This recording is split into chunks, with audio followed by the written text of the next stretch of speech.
Hello, welcome back to the reading of the poem of the Man God, written by Vol2-Ch160, Volume 2, Chapter 160, Part 1. From Naphtali to Giscala, meeting with Rabbi Gamaliel, 10th May, 1945. Master, do you know who is ahead of us? There is Rabbi Gamaliel. He is sitting with his servants in a caravan, in the shade in a wood, sheltered from the winds. They are roasting a lamb. What are we going to do now? What are we going to do, my friends? We will proceed along our way. But Gamaliel is of the temple. Gamaliel is not wicked. Do not be afraid. I will go ahead. Oh, I am coming too, say his cousins at the same time, as well as all the Galileans and Simon. Only the Iscariot, and to a lesser degree, Thomas, who do not seem very anxious to proceed, but they follow the others. They walk for a few yards along a mountainous road deep set between the wooded slopes of the mountain.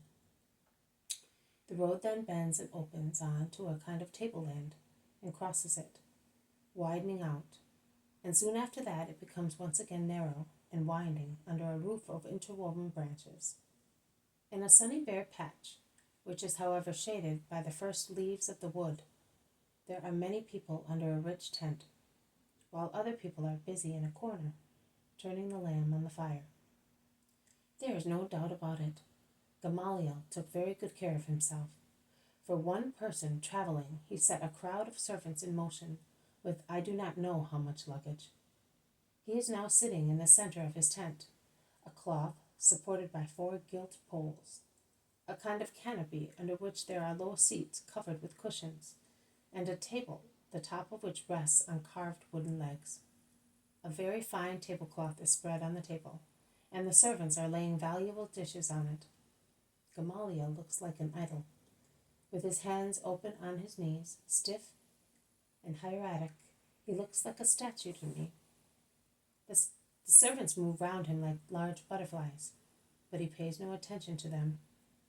He is pondering, his eyelashes rather lowered on his severe eyes, and when he raises them, his deep, very dark, pensive eyes are displayed in all their severe beauty at the sides of a long, thin nose, and under the high, rather bald forehead of an elderly man.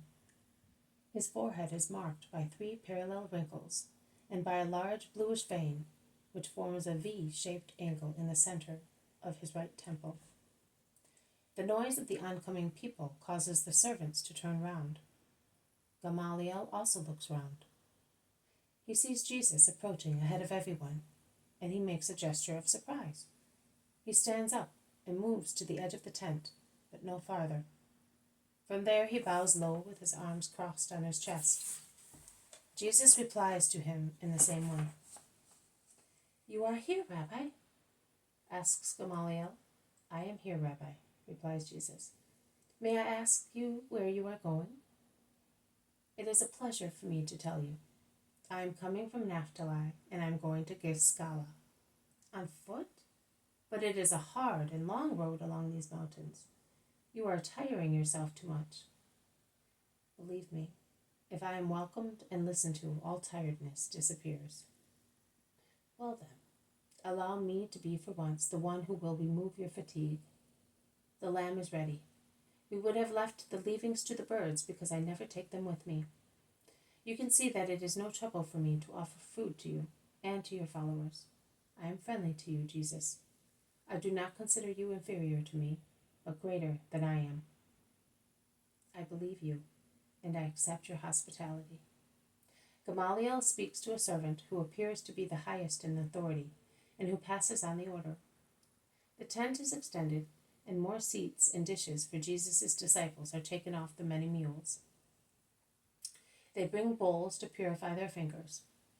Jesus performs the rite with the greatest courtliness, whereas the apostles, on whom Gamaliel is casting sharp sidelong glances, do so as well as they can, with the exception of Simon, Judas of Carioph, Bartholomew, and Matthew, who are more accustomed to Jewish refinements. Jesus is beside Gamaliel, who is alone on one side of the table. The zealot is in front of Jesus, After the prayer of thanksgiving, which Gamaliel says with calm solemnity, the servants carve the lamb and divide it among the guests, and they fill the cups with wine or water sweetened with honey for those who prefer it. We have met by chance, Rabbi. I was never expecting to see you on the way to Giscala. I am going towards the whole world. Yes, you are the indefatigable prophet. John is the stationary one. You are the roaming one. It is easier, therefore, for souls to find me. I would not say so. Your continuous moving about disorientates them. I disorientate my enemies, but those who want me, because they love the word of God, find me.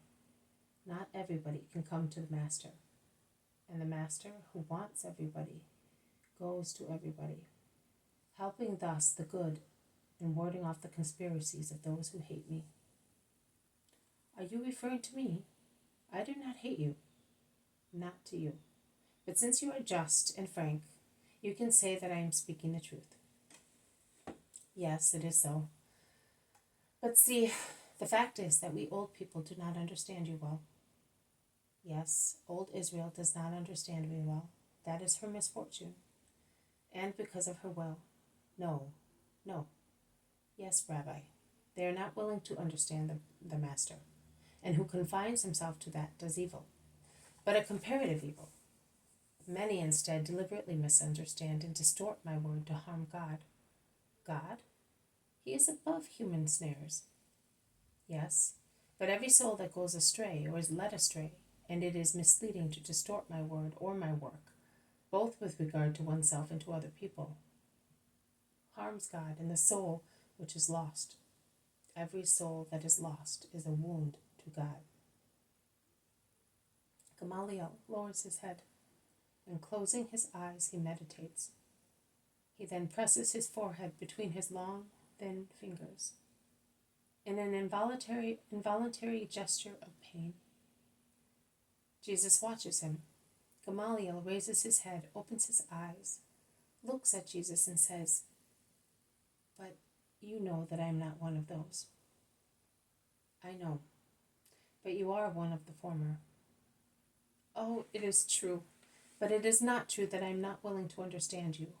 The truth is that your word stops on my mind and does not penetrate farther. My mind admires it as the word of a learned man, and the spirit